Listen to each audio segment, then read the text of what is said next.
Bismillahirrahmanirrahim. Assalamualaikum warahmatullahi wabarakatuh. Alhamdulillahirabbil alamin. Alhamdulillahilladzi ahyana ba'dama amatana wa ilaihin nusyur. Allahumma shalli wa sallim wa barik ala habibina wa sayyidina maulana Rasulillah Muhammad bin Abdullah wa ala alihi wa ashabihi wa man wala wa la hawla wa la quwwata illa billah. Amma ba'du. Hadirin shaimin shaimat azani Allah wa iyyakum jami'an. Alhamdulillah pada hari ini insyaallah kita telah memasuki malam atau hari yang ke-21. Saya teringat tadi ketika sahur dibilang kultumnya jangan lama-lama Pak Ustadz. Jangan terlalu lama, sudah 7 menit saja. Kayaknya lama itu. Nah, insyaallah kalau sambil duduk mau nanya boleh Pak. Sampai setengah 8 boleh. Sampai jam 10 juga boleh. Apa-apa, karena sambil duduk ya. Baiklah shaimin shaimat yang dimuliakan Allah Subhanahu wa taala. Pada pagi hari ini sekedar saya ingin mengajak kita mentadabburi firman Allah Subhanahu wa taala yang tadi sempat saya baca di rakaat pertama. Wadrib lahum mathalal hayatid dunya. Wahai Muhammad, buatlah perumpamaan lahum untuk mereka, untuk kita semua. Masalah hayatid dunya, perumpamaan kehidupan dunia kita dengan semuanya, dengan pekerjaannya, dengan semua hiruk pikuknya, dengan semua istri dan anak-anaknya, sawah dan semua kepemilikannya. Kama in anzalna minas sama, seperti air yang kami turunkan dari langit. Fakhtalata bihi nabatul ardh, kemudian air tersebut bercampur dengan tanah. Air tersebut bercampur dengan tanah. Fa asbaha hashima tadruhu riyah, bercampur dengan tanah terus kemudian menjadi tumbuh, banyak tumbuhan berbuah. Ibaratnya dulu Pak Subandrio itu tidak pernah ada, sama Allah diadakan. Dari kecil ingusan, kayak saya juga semuanya, kita kecil, ingusan, sakit-sakitan, kurus gitu. Terus kemudian agak gede, jadi gantengan sedikit. Menginjak remaja sangat ganteng. Usia 20 tahunan, puncaknya ganteng, menikah.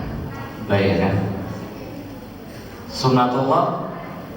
Setelah nambah usia 40 tahun, gantengnya nambah atau berkurang? Nambah. Berkurang. Sekarang gantengnya Pak Subandrio kalah dengan saya. Meskipun dulu mungkin kalau zaman dulunya saya kalah dengan Pak Rio. Dan semua kita kan seperti itu. Fa asbaha hashiman tadruhu riyah. Tumbuhan itu nanti bakal mati. Setelah mati kering, ditiup angin ke kanan, ke kiri, hilang lagi. Allahu ala kulli syai'in muqtadir. Dan Allah Maha Kuasa atas segala sesuatu. Kita semuanya yang hidup pasti akan terlupakan, pasti. Mau tidak mau. Bahkan kalau kita cermati, begitu saya sampean yang siap mati duluan siapa Pak? Ya semuanya gitu ya. Semoga usaha kita panjang semua berkah. Amin ya Rabbal alamin. Begitu mati Pak, ini kalau kita lihat realnya di kehidupan kita. Begitu si fulan mati, anggap namanya Joko. Ada Pak Joko juga di sini ya. Semoga hadir beliau. Anggap namanya Pak Joko gitu. Ada. Contoh saja Pak Joko. Anggap namanya Pak Joko. Begitu meninggal dunia, yang pertama kali dilupakan apanya Pak? Ketika seseorang meninggal dunia, yang pertama kali dilupakan pasti namanya. Begitu meninggal, sudah nggak ada nyawanya, masih di rumah sakit. Kalau saya mencari Pak Joko, apakah saya mencari di mana Pak Joko? Ada nggak yang bilang seperti itu? Pak Subandrio meninggal.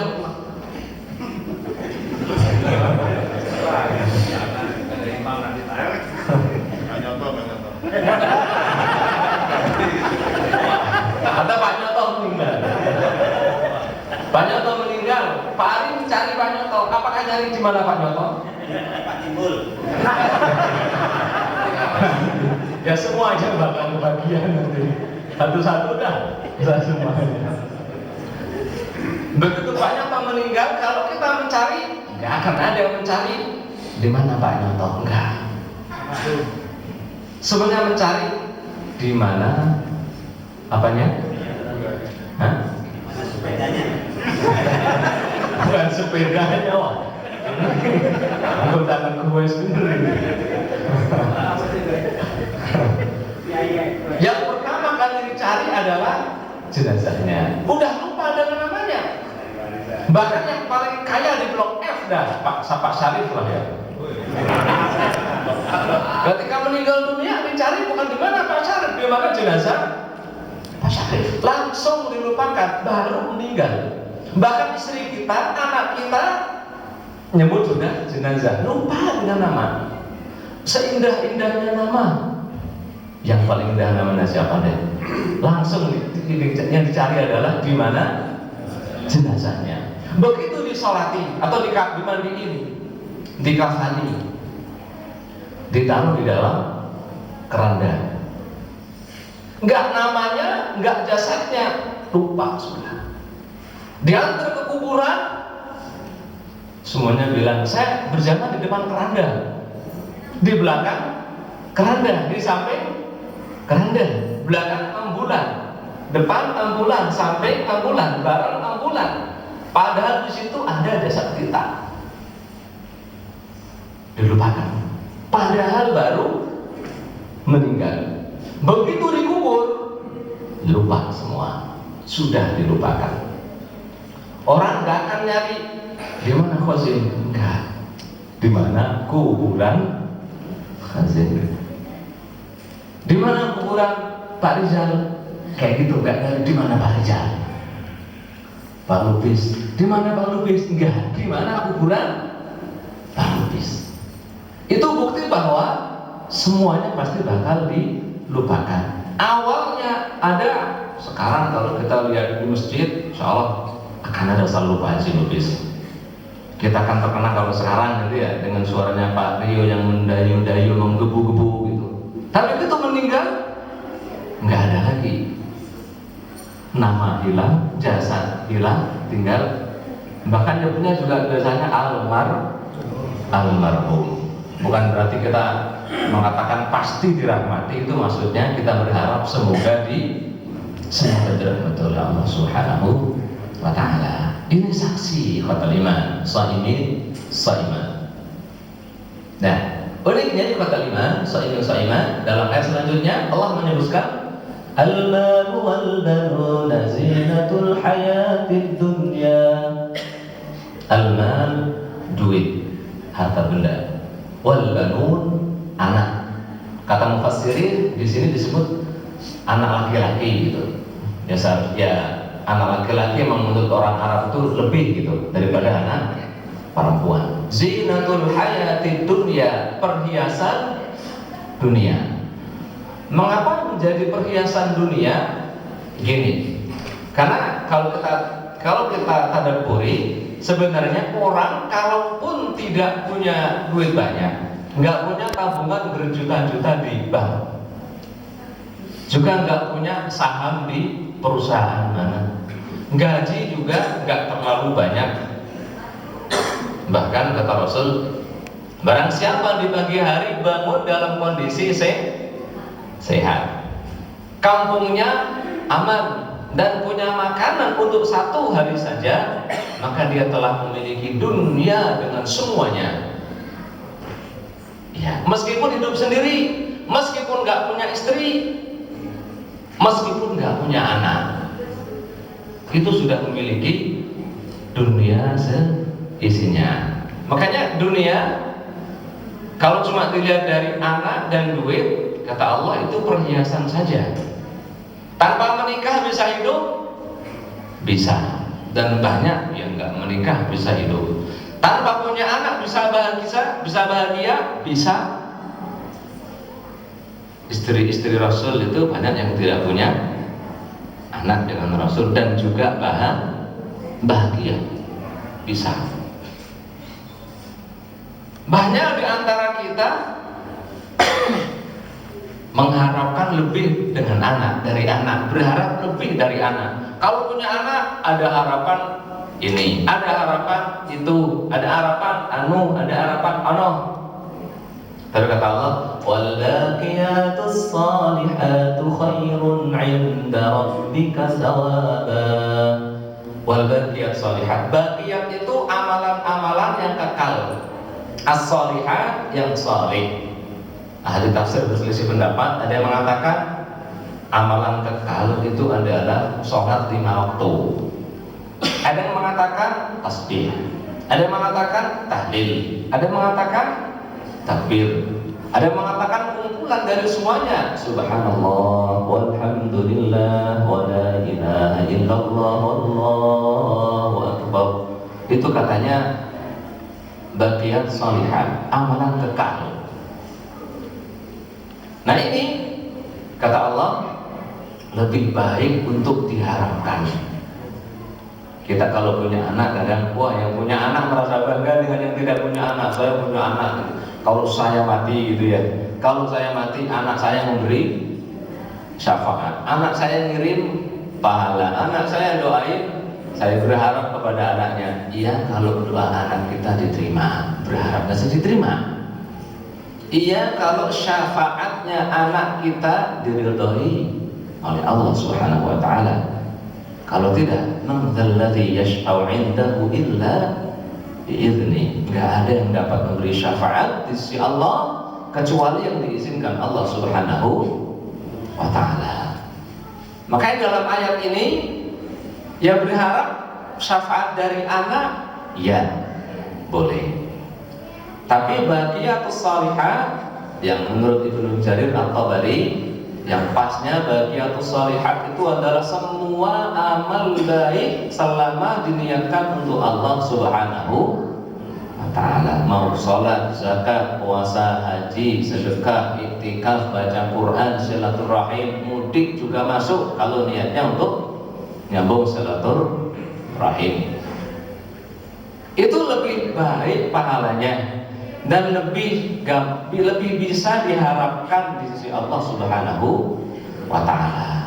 Coba kita akan mentadabburi baqiyatus shalihat ini. Amalan-amalan baik.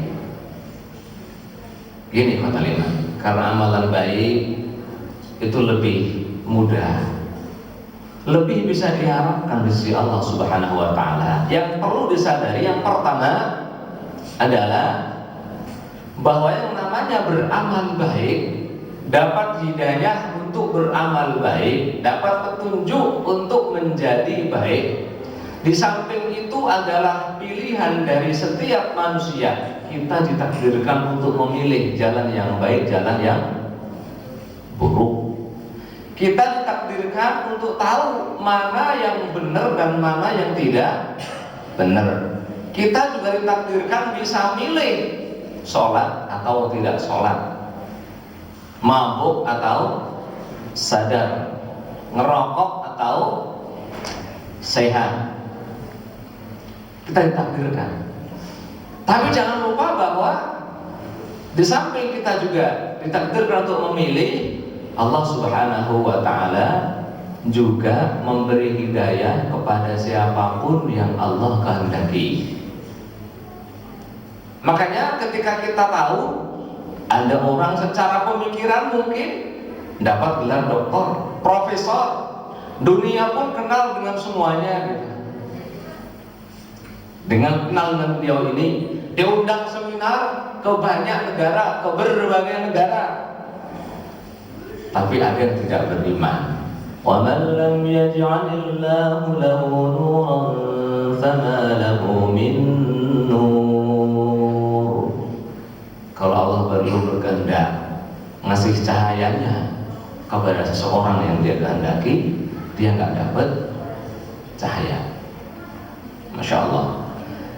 Jangan heran juga kalau kita menemukan ada seseorang yang mohon maaf kuliahnya tidak terlalu tinggi, tapi bisa menyadarkan ratusan ribuan jutaan orang. Padahal kuliahnya terlalu biasa saja, nggak terlalu tinggi. Ada juga yang kuliah sampai luar negeri, mungkin sampai profesor, sampai doktor, belajar puluhan tahun, tapi juga tidak bisa memberikan hidayah kepada audiensnya, kepada masyarakatnya. Karena memang hidayah itu juga milik Allah Subhanahu wa ta'ala. Karena hidayah milik Allah Subhanahu wa ta'ala, selayaknya kita selalu minta pada Allah untuk ditetapkan hati kita ke dalam keistiqomahan, ke dalam ketakwaan. Ini yang selalu Rasul ajarkan kepada para sahabat. Rasul mengajarkan kepada Abu Bakar dan para sahabat, Allahumma ya musarrifal qulub, sarrif qulubana ala ta'atik. Atau ya muqallibal qulub, sarrif qalbi ala ta'atik atau ala dinik. Di setiap salat Rasul juga mengajarkan kita doa, Allahumma a'inni ala zikrika wa syukrika wa husni ibadatik. Nah, ikhwatal iman, shaimin shaimah, setelah kita paham bahwa beramal baik itu juga taufik hidayah dari Allah Subhanahu wa ta'ala, yang kita pahami, kita juga harus paham bahwa amalan kita itu beraneka macam. Inna sa'yakum lasyatta, amalan kalian itu bermacam-macam. Nah, amalan kita banyak bermacam-macam selayaknya, karena bagiatus shalihat yang paling mudah untuk diharapkan di Allah Subhanahu wa ta'ala, paling mudah untuk mendapat pahala di sisi Allah Subhanahu wa ta'ala. Selayaknya kita ini, kata para ulama, kata mufassirin, ya berusaha berlomba-lomba untuk kebaikan. Alhamdulillah tadi malam penuh ya, penuh. Pas tidur penuh, alhamdulillah. Pas sholatnya 2 baris, alhamdulillah. Nah, kalau di Saudi penuh Pak. Kalau di Saudi sholatnya tuh nggak nunggu tidur dulu. Nggak nunggu tidur dulu, dari jam 1 sudah mulai sholat tarawih yang kedua sampai sekitar jam 2:30 baru selesai sholat tarawih. Tadi satu hari baca berapa halaman satu hari? Baca 2 halaman, alhamdulillah. Kalau udah dimulai gitu ya, alhamdulillah sudah dimulai. Kita selayaknya iri kepada Nabiullah Idris. Nggak hanya kita yang selayaknya iri. Dalam sejarahnya, malaikat pun iri dengan amalan Nabiullah Idris alaihissalam. Kenapa? Dalam kesehariannya Nabi Idris itu, amalan beliau yang diangkat ke langit itu nilainya sama dengan amalan seluruh ahli bumi pada masa beliau. Nggak tahu berapa jumlahnya, apa berapa juta atau berapa ratus ribu, tapi amalan beliau satu hari itu sama dengan amalan seluruh penduduk bumi pada masa hidup beliau. Makanya ya, iri malaikatnya. Musim ketaatan, alhamdulillah kita sampai pada bulan Ramadan. 10 hari terakhir ini selayaknya kita tidak santai-santai. Karena Rasul sallallahu alaihi wasallam bahasa kita mencincingkan bajunya, bahkan meninggalkan kasurnya, juga mengucapkan selamat tinggal pada istrinya gitu, sementara waktu gitu Pak ya, nggak selamanya gitu, untuk menyongsong Lailatul Qadar. Kenapa kita selayaknya berlomba-lomba? Kenapa selain berlomba-lomba? Yang kedua karena kita tidak tahu hal gaib. Nggak ada yang tahu, Pak. Akhirnya kita bakal seperti apa? Akhirnya Pak Rio nanti apakah bakal meninggal dalam kondisi sujud atau meninggal dalam kondisi sholat? Sama-sama ya, jangan yang berbeda ya. Sujud atau dalam kondisi sholat. Apakah si fulan meninggal dalam kondisi husnul khotimah atau su'ul khotimah? Tidak akan ada yang tahu sama sekali, itu nggak ada. Makanya kita disuruh untuk berlomba-lomba dalam kebaikan. Syukur-syukur ini banyak ulama menyebutkan seandainya kita memiliki amalan yang tidak biasa gitu, tidak biasa. Seperti diceritakan ketika Nabi yang dimakan ikan, siapa Pak? Nabi yang dimakan ikan? Nabi Yunus. Ketika dimakan ikan, udah merasa pasti bakal celaka ini, namanya dimakan ikan. Ternyata beliau mulai sadar, menggerak-gerakkan kakinya. Namanya ikan kan bergerak-gerak Pak ya. Jadi ada posisi ketika beliau ke atas, ke bawah, akhirnya pas bisa ke bawah itu beliau segera sujud. Beliau segera sujud di dalam perut ikan itu, terus berdoa. Doanya ya istighfar beliau yang kita kenal. Bagaimana istighfarnya? La ilaha illa anta subhanaka inni kuntu minadh dhalimin. Dia juga berdoa dalam riwayatnya, ya Allah, aku pernah bersujud ya Allah, menyembahmu di tempat yang tidak ada seorang pun makhlukmu beribadah di tempat itu. Ya namanya beribadah di perut ikan kan. Siapa yang bisa seperti itu? Nggak ada. Kecuali kita buat patung ikan gede masuk ke perutnya, sujud di situ mungkin bisa gitu ya. Tapi kalau masuk ke perut ikan paus, sujud di dalamnya nggak bisa. Mati duluan kita mungkin ya. Masya Allah. Ya kalau haji banyak orang pergi haji, umroh juga banyak yang pergi umroh, ziarah kubur banyak yang ziarah kubur, sedekah banyak. Nah kalau bisa seandainya kita beribadah kepada Allah Subhanahu Wa Taala dengan sesuatu yang berbeda, tentunya yang masih disyariatkan tentunya, kita berharap amalan tersebut ikhlas untuk Allah Subhanahu Wa Taala, itulah yang baik. Karena mengapa kita tidak tahu akhir dari kita semua ikhwatal iman yang kedua. Karena tidak tahu, ya mari berlomba-lomba untuk kebaikan ini.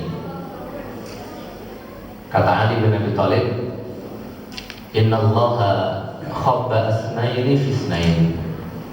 Allah menyembunyikan dua di dalam dua. Yang pertama, Allah menyembunyikan auliyanya, para wali-wali Allah, baina ibadihi, di antara hamba-hamba Allah. Kita nggak tahu yang wali Allah itu yang mana. Tidak mesti Pak Ustadz itu pasti wali Allah. Tidak mesti juga yang bukan Ustadz itu bukan wali Allah. Bahkan ada riwayat yang menyebutkan ada wali Allah kalau dia tidak hadir dalam satu acara tidak dicari. Nggak hadir tabani, nggak dicari. Pak Ari nggak kehilangan, nggak ditanya di WA kemana, nggak ditanya. Kalaupun hadir, Pak Ari juga nggak nyadar gitu. Oh, orang itu ternyata hadir, tapi itu wali Allah Subhanahu Wa Taala ada. Nggak ada yang tahu di mana wali Allah, siapa dia nggak tahu. Yang kedua, wa khabba ridhahu fi ta'atihi, dan Allah menyembunyikan keridhaannya kepada hambanya dalam amalan-amalan ketaatan.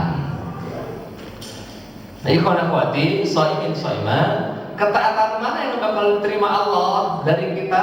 Apakah puasa kita? Apakah sedekah kita? Ataukah haji kita? Ataukah umroh kitanya? Kita tidak tahu.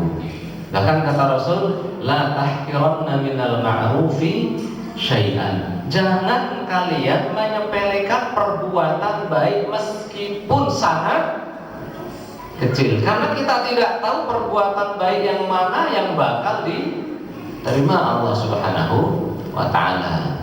Ada seorang pelacur berbuat baik hanya dengan memberi minum anjing yang kehausan, tapi diterima oleh Allah Ta'ala, dosanya diampuni, dimasukkan ke surga. Dalam riwayat Imam Muslim, bahkan Rasul menyebutkan, aku melihat laki-laki yang berguling-guling keenakan di kasur surga cuma gara-gara membersihkan kotoran dari dalam masjid. Jadi di mana ada peluang amal soleh, inna sa'yakum lasyatta. Amalan kita itu banyak, amalan kita bermacam-macam. Ya mari berlomba-lomba. Nggak harus satu, macam-macam.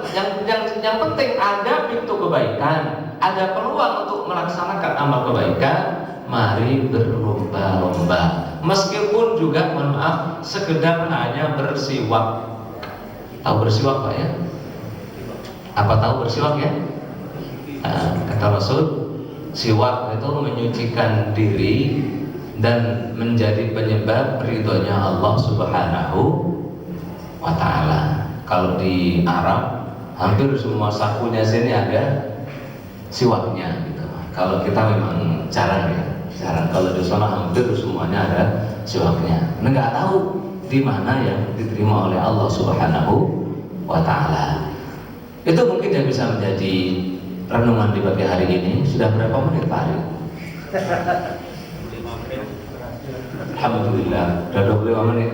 Alhamdulillah. Tadi kata pas sahur jangan lama-lama Pak Ustaz, nanti kecapean habis tabane gitu kan. Pada ngantuk kasihan. Semoga bermanfaat. Sebelum saya tutup, boleh kalau mau ada pertanyaan, boleh. Kalau saya duduk boleh bertanya. Baik di dalam materi atau di luar materi bisa kita diskusikan. Insya Allah sampai 7:30 nggak apa-apa kalau diskusi. Silakan, mau dipertanyakan silakan kalau ada. Ya Pak Haji, ini Pak Haji Lubis ini banyak pertanyaan beliau. Iya silakan Pak Haji. Ini di luar tema ya. Iya. Sesalam ya, sedang sholat salam.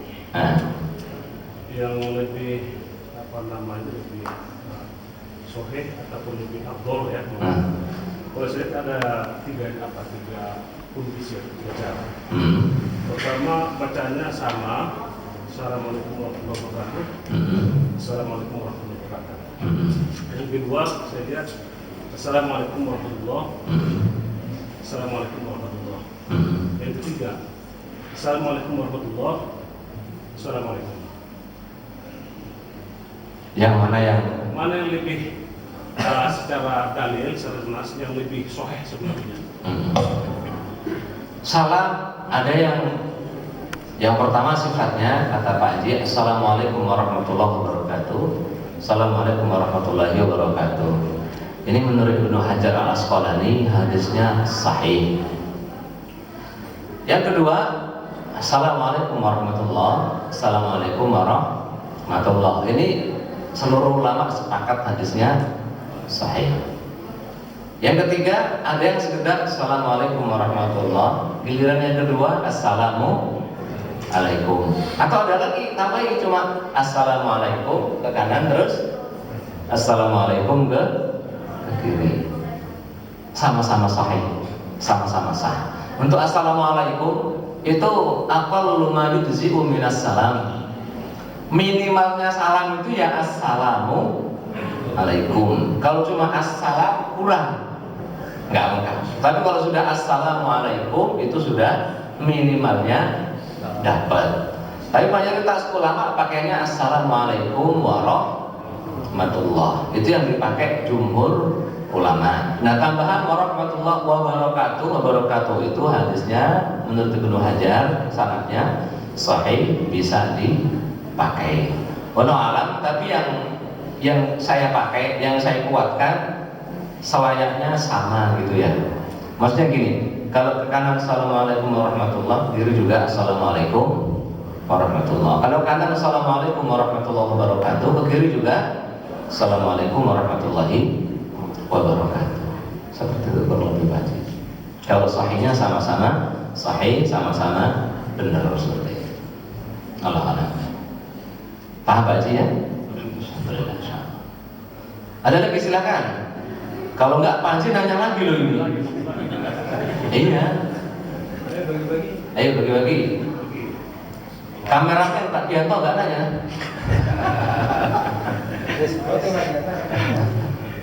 Silakan dari belakang. Enggak ada? Ayo, Masya Allah. Pak Joko, mohon maaf Pak Joko ya. Saya kira enggak ada tadi. Tak buat contoh orang meninggal lagi. Nanya. Makanya nanya ini. Silakan. Hari Minggu ini. Waalaikumsalam. Kalau yang jenengan sebutkan tadi kan kita itu dari ada, dari tidak ada, Terus ada. terus tidak ada lagi. Oke, terus pertanyaan saya,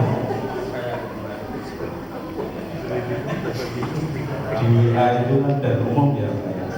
Gimana? Kalau di WA atau umum lah itu apakah sebutan orang atau orang meninggal itu masih innalillahi wa inna ilaihi raji'un gitu. Nah. Itu arti yang sebenarnya apakah itu hanya untuk orang mati saja? Oh iya. Itu yang pertama. Terus yang kemudian yang kedua, kalau saya sholat itu kan ada imamnya baca yang apa ya Al-Baqarah ayat berapa itu yang terakhir artinya disebutkan juga innalillahi wa inna ilaihi raji'un. Di depannya ada musibah itu apakah arti musibah itu apa? Oke, Arti musibah. Yang pertama, Masya Allah pertanyaannya bagus. Yang pertama, innalillahi wa inna ilaihi raji'un. Apakah hanya untuk orang meninggal gitu? Enggak hanya untuk orang meninggal. Tapi ketika kita ya tertimpa sesuatu yang tidak mengenakan, mungkin kesandung, kita bilangnya inna lillahi wa inna ilaihi raji'un. Mungkin juga anak jatuh, kita bilang inna lillahi wa inna ilaihi raji'un. Inna lillah, kita untuk Allah, wa inna, dan sungguhnya kita ilaihi raji'un, kepada Allah juga kembali. Itu maksudnya menguatkan kita untuk belajar sabar gitu. Kita milik Allah, yang kepada Allah juga kembali. Mungkin sepeda motor, alhamdulillah semoga enggak keluar rumah sepeda motor hilang, ya kita bilang inna lillah. Maksudnya mobil itu yang ngasih juga Allah. Ya kalau diambil sama pencuri, ya wis, namanya juga bisa diambil. Inna lillahi wa inna ilaihi raji'un. Melihara ayam, sama anak tetangga dibakar hilang gitu ya. Ya inna lillahi wa inna ilaihi raji'un, seperti itu. Jadi enggak hanya untuk meninggal, tapi untuk musibah secara umum. Apa arti musibah? Musibah dari kata-kata asoba yusibu, yang mengenai. Nah, jadi ketika diartikan secara istilah, apa itu musibah? Semua hal yang tidak disenangi menimpa seseorang, baik dari menimpa jasadnya atau menimpa psikologisnya, atau menimpa yang disayangi dia, atau menimpa hartanya, bahkan atau menimpa agamanya. Makanya kita mendengar riwayat dari Umar bin Khattab radhiyallahu anhu, kata Umar, aku akan bersyukur pada Allah Subhanahu wa taala dalam musibah, selama musibah tadi tidak menimpa agamaku. Karena kalau musibah tidak menimpa agama pasti kecil. Yang paling berat adalah kalau musibah menimpa agama, itu yang paling besar. Maksudnya seperti apa menimpa agama? Awalnya sholat jadi nggak sholat, awalnya berkerudung jadi tidak berkerudung, awalnya tidak mau minum terus jadi minum-minuman, awalnya nggak merokok terus jadi merokok juga. Kalau udah merokok terlanjur gitu. Ustaz ini suka nyinggung rokok terus gitu. Suka gitu loh. Kalau bazir itu batasnya itu musibah agama seperti itu.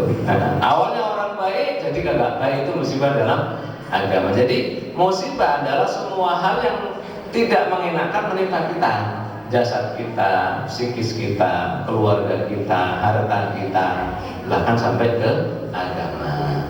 Seperti itu Pak Joko ya. Semoga dipahami. Ada lagi? Maksud saya ini Pak Ustaz. Iya, gimana? Yang ayat yang sampai sebutkan tadi kan itu ya memang itu lumrah gitu loh. Maksudnya awalnya itu kita itu memang nggak ada, terus diadain, terus ada. Iya. Itu. Terus kalau yang namanya musibah itu sudut pandang kita sebagai apa? Sebagai yang di dunia ini kan gitu.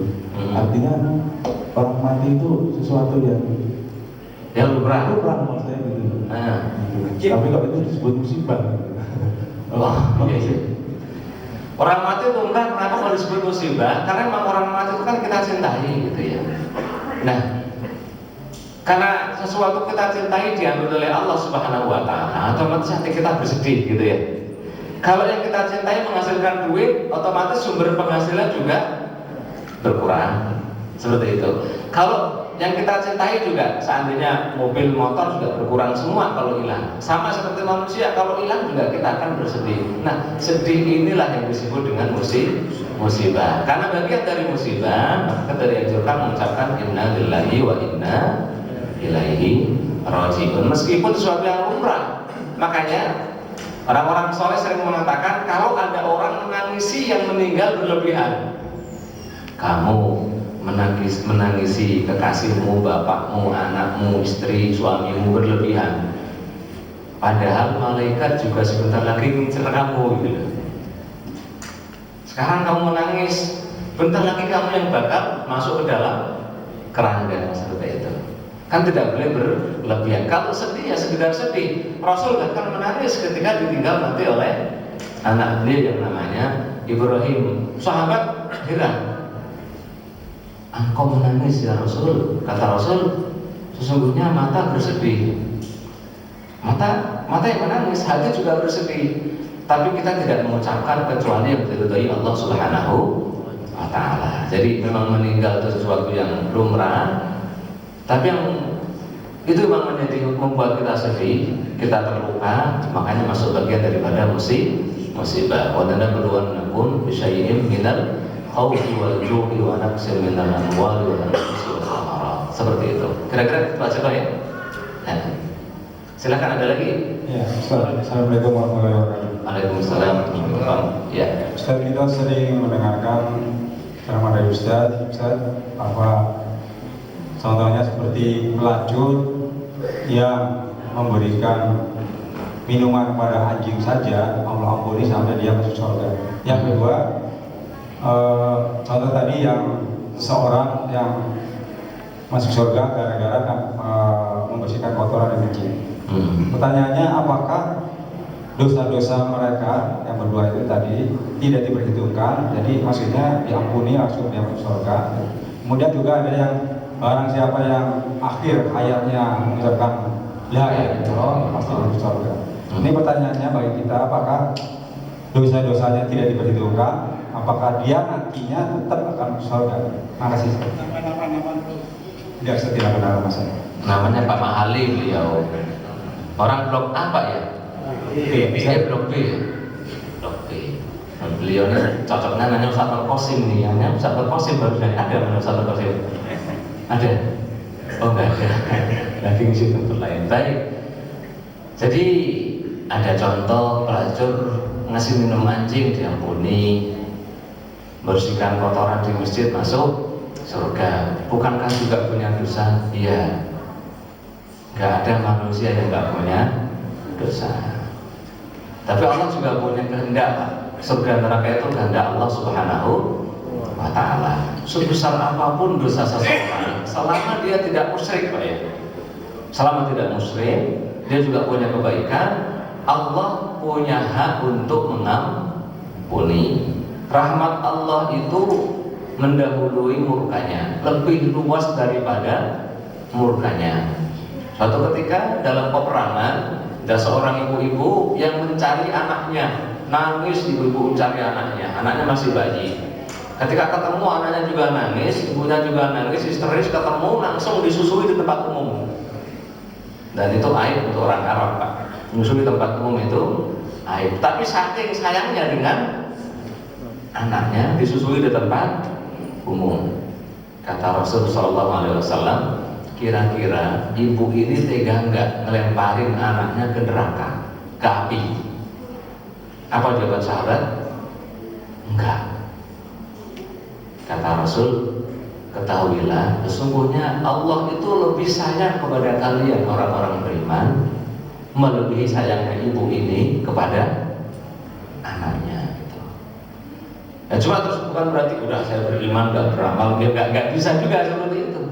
Gak bisa. Kita tetap disuruh berlomba dalam semua amal, baik yang kelihatan besar sampai jihad, haji dan sebagainya kelihatan besar, atau amal-amalan yang kecil, karena kita tidak tahu amalan mana yang bakal diterima oleh Allah Subhanahu wa Ta'ala tersebut gitu loh.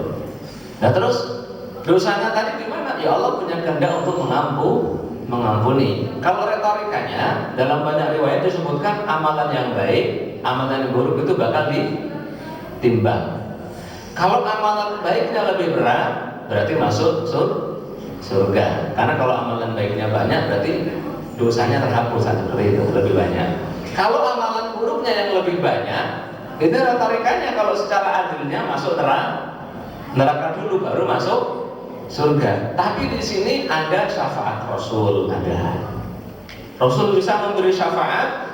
Kita yang seharusnya masuk neraka dikasih syafaat masuk surga. Allah juga punya rahmat. Bisa jadi, kata Rasul, barang siapa yang akhiru kalamihi la ilaha illallah, sebelum meninggal mengucapkan la ilaha illallah, maka wajib masuk surga. Nah, wajib masuk surga ya wajib gitu. Yang ada di sini. Jadi sebenarnya nggak begitu berkaitan dengan pertanyaan yang pertama, yang barang siapa terakhir yang mengucapkan la ilaha illallah masuk surga itu masuk. Tapi masuknya itu tidak dijamin langsung gitu loh Pak. Nggak dijamin langsung. Ya ada kemungkinan masuk neraka dulu, tapi pasti masuk surga. Yang mengucapkan la ilaha illallah selama ikhlas, orang Islam mau berbuat baik, mau sholat, mau zakat, mau puasa, mau haji, insya Allah masuk surga. Kapan? Wallahu a'lam.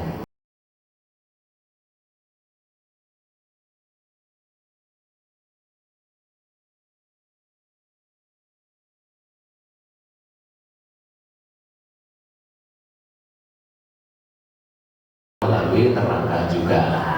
Begitu memahami ya? Semoga dipahami. Pak ada lagi enggak? Pak Rohama silakan. Pak Rohama dulu silakan. Terima kasih Ustaz. Mau nanya nih, terminologi musibah, apakah memang musibah ini untuk orang beriman, kemudian azab untuk orang yang bagaimana dan sebagainya.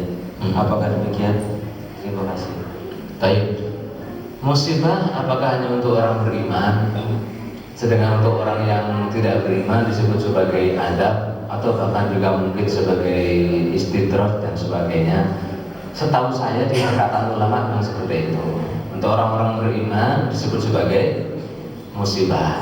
Yang kata Rasul, ajaban li amril mu'min, sungguh aneh urusan orang mukmin, kulluhu khair, semuanya bagus. Dapat kebaikan mengucap alhamdulillah, bagus. Terkena musibah, saksinya di sini, syahidnya, dalilnya, terkena musibah mengucapkan innalillah dan sabar, maka dia bagus juga untuknya. Jadi untuk orang-orang beriman, orang muslim, kalau terkena sesuatu yang tidak mengenakan, insya Allah bagian dari musibah. Meskipun disebabkan diri sendiri, iya, bahkan musibah yang disebabkan oleh diri sendiri. Dalam surat Az-Zukhruf disebutkan wa ma asabakum min musibatin fabima kasabat aydikum wa ya'fu 'an katsir. Dan apa-apa yang menimpa kalian dari musibah itu sebab kalian sendiri. Bisa jadi orang mudanya suka minum khamr, mudanya minum minuman keras. Ketika tua sama Allah dikasih sakit, darah tinggi, stroke, naudzubillah bertahun-tahun. Bisa jadi stroke-nya tadi untuk menghapus dosa-dosa ketika masih mudanya. Itu musibah juga. Bisa jadi ketika masih mudanya merokok lagi. Giliran tua batuk, ya bisa jadi batuk tadi, bisa jadi ya nggak otomatis, bisa jadi untuk mengurangi dosa-dosa yang membakar duit tanpa guna tadi itu, gitu. Jadi mengurangi dosanya dengan batuk-batuk, bahkan batuk darah, kena defisit dan sebagainya itu bisa jadi untuk mengurangi dosa-dosanya seperti itu. Ada yang mungkin ada seorang ulama mengatakan, aku dulu pernah melihat yang tidak benar gitu. Ketika tua aku diberi penyakit buta. Bisa jadi mudanya suka ngintip. Jangan tunjuk jari Pak, ya, nanti ketahuan. Suka ngintip yang kagak bener, giliran tua dikasih penyakit buta. Bisa jadi menjadi penghapus dosanya untuk orang beriman. Untuk orang yang kagak bener, untuk orang-orang yang munafik, untuk orang-orang yang non muslim, itu bukan musibah tapi sebagai bencana. Kaum Ad, kaum Tsamud diutus kepada mereka, ada yang diutus angin kencang, ada yang diutus hujan batu, hujan api, dan ditenggelamkan ke dalam bumi, yang tenggelamkan ke air dan sebagainya. Itu bukan musibah tapi azabnya Allah Subhanahu wa ta'ala. Selama kita beriman, insya Allah bagian dari musibah. Cuma jangan menantang gitu Pak ya. Jangan nantang musibah. Jangan ceplosan, walah gak apa-apa, sakit gigi gitu aja kok teriak-teriak. Itu kalau saya yang sakit kagak bakal teriak-teriak, nantilah sakit gigi sampean. Giliran sakit gigi baru teriak-teriak. Oh, ternyata sakit gigi itu sakit gitu. Ada temennya kesandung, kuku jempolnya kelepas, kita bilang, wong cuma kuku jempol satu aja kok rewel, saya lo dua nggak apa-apa, nanti lepas dua beneran gitu ya. Jangan nantang gitu ya. Ada tetangga istrinya meninggal, cuma tinggal istri aja kok nangis, cemen, laki-laki kok cemen. Kalau aku tinggal mati, istri senang paling juga nangis juga gitu ya. Meskipun nangisnya siapa penggantinya, tetap nangis juga seperti itu. Jadi jangan nantang musibah.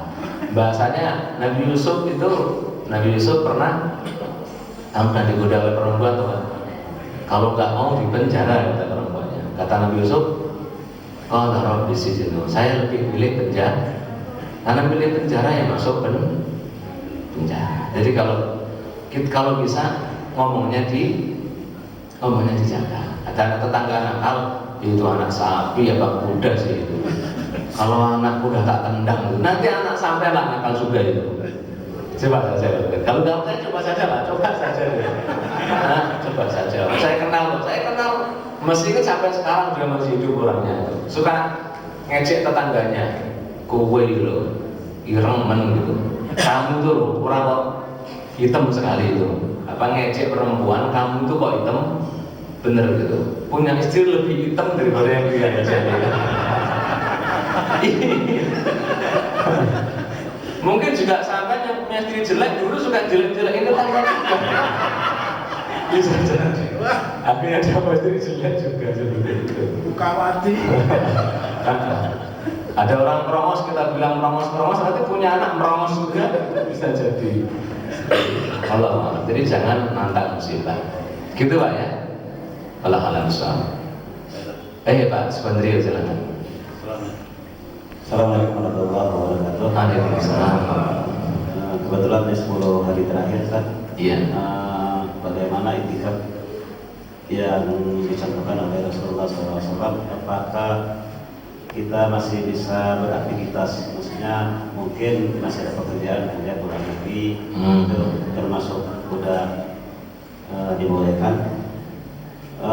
Dan amalan-amalan apa saja yang kita jalankan di waktu itikaf. Sifatul i'tikaf Bagaimana sifatul i'tikaf itu kita bisa lihat dari rukun i'tikaf saja, gitu. Rukun i'tikaf. Para ulama menyebutkan bahwa rukun i'tikaf itu adalah yang pertama niat i'tikaf. Jadi datang ke masjid memang niatnya i'tikaf, berdiam di masjid untuk beribadah, enggak untuk main laptop, enggak untuk main HP, enggak untuk telepon-teleponan, enggak, tapi untuk beribadah, enggak untuk tidur juga gitu ya. Jadi untuk beribadah. Nah ya kalau ketiduran ya atau kecapean ya nggak apa-apa. Nah terus yang kedua rukunnya adalah dia berdiam diri itu saja. Apakah disyaratkan waktu? Ini ulama berbeda pendapat. Yang pertama mengatakan Anda yang harus, ini satu pendapat mengatakan i'tikaf wajib minimal 1 hari 1 malam. Pendapat kedua mengatakan tidak dibatasi waktu selama berdiam diri di masjid itu cukup.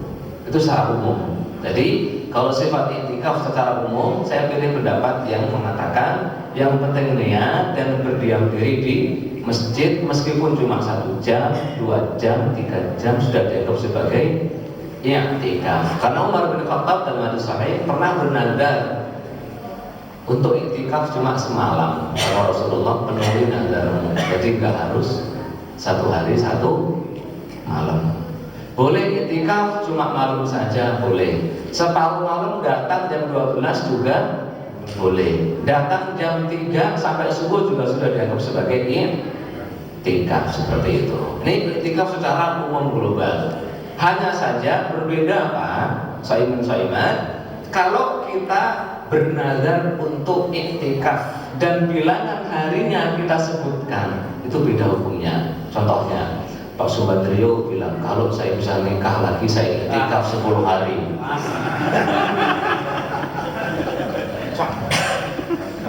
Nah ini kalau ya nazar seperti itu.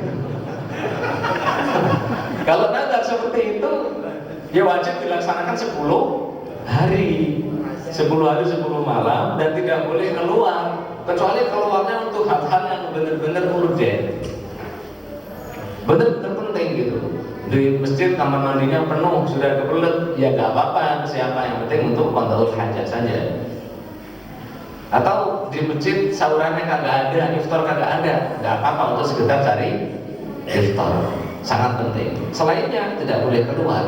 Kalau memang kita menadarkan untuk i'tikaf di masjid dengan menyebutkan bilangan harinya, jika tidak menyebutkan bilangan hari, nggak masalah untuk keluar kapan, nggak masalah. Itu juga sudah disebut sebagai i'tikaf. Jadi mangga datang ke Al-Wadi jam 1 i'tikaf sah malam, jam 12 malam juga sudah sah dengan i'tikaf. Jam 2 juga dianggap sah. Pagi seperti ini niat datang untuk sholat dan i'tikaf, nanti pulang-pulang jam 8, jam 10 sudah dianggap sebagai i'tikaf. Itu yang dipakai oleh jumhur ulama. Terus kemudian untuk tempatnya mayoritas ulama mensyaratkan masjid yang dipakai sholat Jumat Pak. Di Al-Wadi dipakai ya. Jadi di mayoritas ulama mensyaratkan masjid yang dipakai untuk sholat Jumat, bukan musola-musola yang tidak pada sholat Jumat. Amalannya apa saja tidak dibatasi, tapi amalan utamanya adalah amalan-amalan yang kayak Ramadan seperti ini.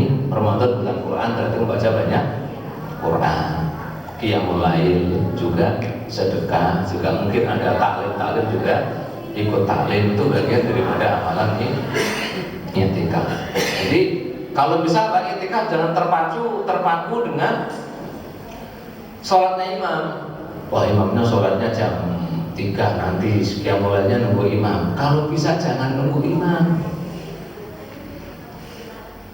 Kalau udah malam ganjil, Rasul itu dari benar-benar sekitar jam 12-an sudah mulai berdiri. Diusahakan benar-benar capek di malam-malam yang ganjil itu untuk sholat. Kalau udah capek sholat, baca Quran, sholat lagi, doa, zikir, wirid, seperti itu. Kalau cuma patokannya dengan imam ya cuma paling berapa? 8 rakaat seperti tadi ya, cuma 8 rakaat gitu. Tambahin lagi, tambah yang penting sholat 2, salam 2, salam 2, salam sebanyak-banyaknya. Bila perlu, kalau hafal banyak surat, berdirinya yang lama. Karena dalam hadis sahih Rasul menyatakan afdal salat itu dul qunut. Seafdal-afdalnya salat yang paling utama adalah yang paling panjang berdirinya. Panjangkan berdirinya, banyak bacaan Qur'annya dalam salat, itu yang paling utama, seperti itu. Gitu Pak ya. Jadi seluruh amalan baik yang bisa dilakukan di masjid itu amalan yang dianjurkan ketika kita sedang beriktikaf. Allah semoga terjawab ya. Ada lagi? Yang di belakang. Yang sama dulu. Apa Pak Dadan? Silakan Pak Dadan. Yang ngantuk boleh sambil tidur-tiduran Pak ya. Kita doakan semoga husnul khotimah. Bagian dari itikaf. Assalamualaikum warahmatullahi wabarakatuh. Waalaikumsalam warahmatullahi wabarakatuh.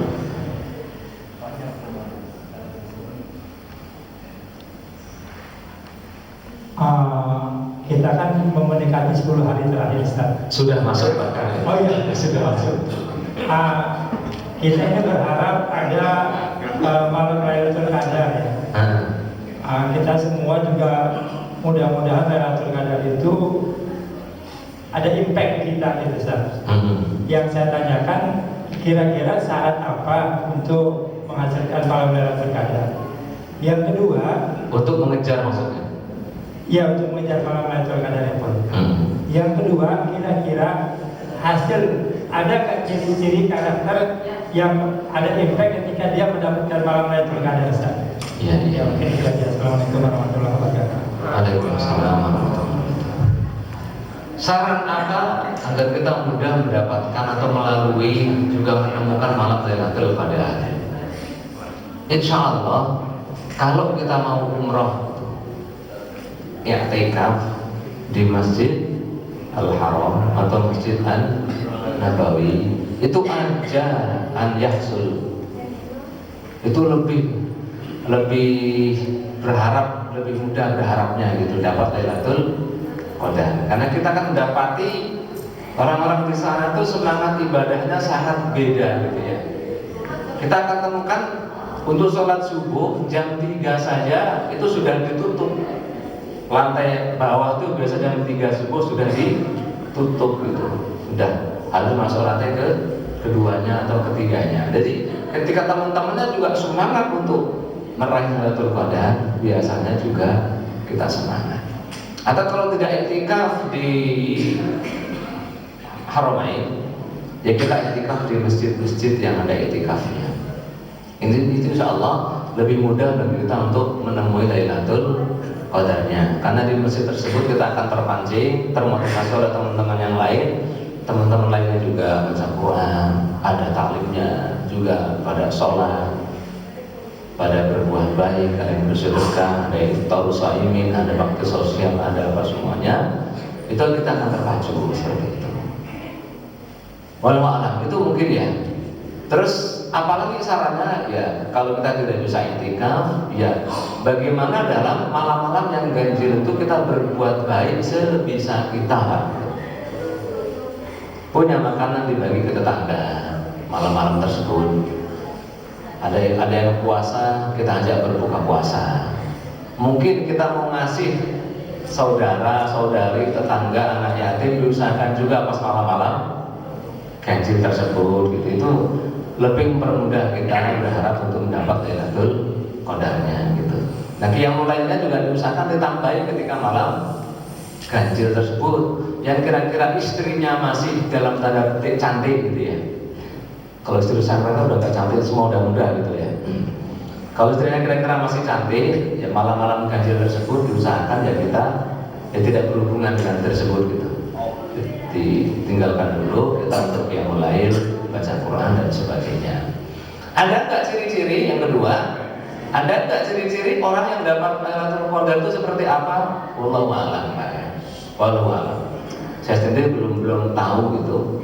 Apakah ada ciri-ciri orang yang dapat Lailatul Qadar itu mungkin mukanya seperti ini, atau tiba-tiba dapat apa? Dulu saya pernah ada yang bilang, saya dapat Lailatul Qadar. Apa buktinya? Tak bilang. Ini orangnya bilang sendiri ke saya habis sholat itu tiba-tiba nemu batu akik. Apa hubungannya? Kita bilang dulu ya.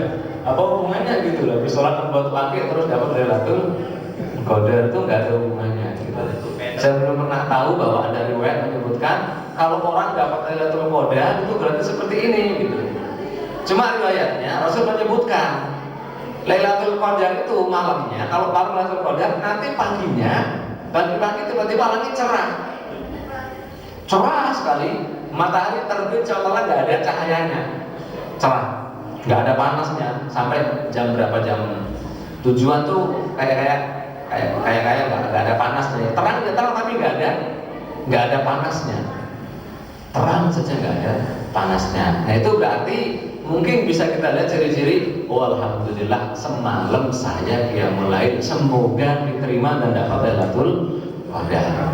Atau bisa jadi juga pas malamnya cuma tidur nonton siapa bola gitu ya, giliran pagi-paginya keluar rumah lihat matahari juga bersinar terang tapi tidak ada panasnya gitu, aduh kelewat ini gitu ya, semalam pastilah Lailatul Qadar dan saya cuma nonton bola atau tidur seperti itu. Walau sendiri tidak tahu, belum pernah tahu riwayatnya. Ada yang dapat Lailatul Qadar seperti ini, ciri-cirinya, tanda-tanda orangnya saya belum pernah tahu. Gitu Pak ya. Walau yang belakang Pak siapa? Udah sama emang sama. Iya Pak, jadi silakan. Pertanyaannya sama. Terima kasih. Assalamualaikum warahmatullahi wabarakatuh. Waalaikumsalam. Walaupun sukanya manusia itu pengennya cepat, instan. Iya. Jadi dia gak suka proses itu. Iya betul. Kalau tidak salah Ramadan adalah bulan diklat kita untuk menempuh sebulan yang lain. Semoga dengan hal itu cukup melakukan 11 sudah terkondisikan. Sehingga yang jadi pertanyaan saya adalah manusia kena memilih amalan-amalan apa yang terbaik, sehingga kalau toh kita melakukan sebuah kesalahan atau kealpaan tetap bisa tertutupi dengan adanya pahala atau berkah ataupun hidayah dari Allah. Kan manusia seperti ini kan hitung-hitungan juga. Misalnya kita masih ada hidayah dan amalan apa kan kita ranking apa yang terbaik di bulan Ramadan, yang istilah kata itu bisa kita maintain dalam 11 bulan yang lain. Yang berikutnya di saat Ramadan telah berakhir, apa yang kita bisa kondisikan di antara ranking-ranking itu sehingga kita tidak terjadi kemalasan yang dahsyat. Apakah di saat kita melakukan amalan dahsyat itu adalah sebuah ciri-ciri hidayah Allah yang paling dahsyat buat kita? Terima kasih. Assalamualaikum warahmatullahi wabarakatuh. Waalaikumsalam. Ada mungkin kita butuh satu kajian khusus lagi, entah mungkin minggu depan, bulan depan, tahun depan. Ada, sudah saya persiapkan materi, tapi untuk bukan sini sih sebenarnya. Untuk nanti Ustaz tuh ada saya siapkan materi itu amalan-amalan yang mewajibkan masuk surga itu. Ada bukunya gitu. Ada sekitar berapa puluh amalan-amalan yang mewajibkan masuk surga, dari yang paling tinggi dan terus kemudian sampai paling rendah. Mungkin akan kita bahas di kesempatan lain Patria. Tapi intinya gini, sebagus apapun amalan kita, kalau bisa jangan ada prinsip kalau kita sudah berbuat baik yang model ini berarti aman untuk sono. Kayak gini contohnya, ada orang, ini cerita nyata banyak terjadi, setelah pulang dari haji males sholat. Ada kan cerita seperti itu. Kenapa males sholat? Aku sudah sholat di Masjidil Haram. Satu kali sholat itu berapa? 100.000 kali sholat gitu loh. Iya kan? Dan haji itu kan kata Rasul, wal hajjul mabrur laisa lahul jaza illal. Haji yang baik itu pahalanya pasti surga. Aku sudah haji, udah wajib masuk surga. Udah sholat sekali aja 100.000 gitu kan. Berarti udah nggak sholat berbulan-bulan juga udah aman ini kan, nyaman seperti itu. Mau apa enggak gitu ya. Kalau kata para ulama, kita selayaknya memperbanyak dan memvariasikan amalan-amalan baik kita dari yang kecil sampai yang paling besar. Kita harapkan hal yang diterima dan hanya kita berharap bisa meniti jalan ke surga. Ulama juga mengatakan jangan meremehkan maksiat meskipun kecil. Wailun likulli humazatil humazah. Wailun kecelakaan masuk neraka. Likulli